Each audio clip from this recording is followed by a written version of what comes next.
তিনটা মসজিদে সালাত পড়লে স্পেশাল ভার্চুর কথা আছে, এর বাইরে আর অন্য মসজিদের বিশেষ কোনো ফজিলত নাই, বাকি সব মসজিদ সমান। এক হচ্ছে মসজিদুল হারাম, 1 রাকাতে 1 লক্ষ রাকাত। 2 নাম্বার মসজিদে নববী, 1 রাকাতে 1000 রাকাতের সওয়াব। আর একটা দুর্বল বর্ণনায় 50,000 রাকাতের সওয়াব। 3 নম্বরে এই মসজিদুল আকসা, 1 রাকাতে 500 রাকাতের সওয়াব। এই 3 মসজিদে যেন আমরা যে সালাত আদায় করতে পারি, আল্লাহ তুমি তৌফিক দান করো। 2 মসজিদে তো একেবারেই সহজ যাওয়া, মক্কা মদিনাতে।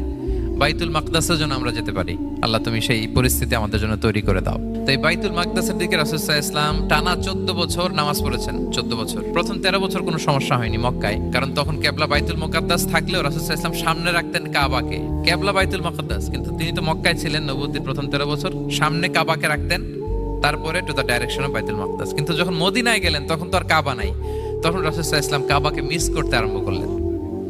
আর প্রায় আল্লাহর কাছে কামনা করতেন, আমার বংশের গোড়া ইব্রাহিম আলাইহিস সালামের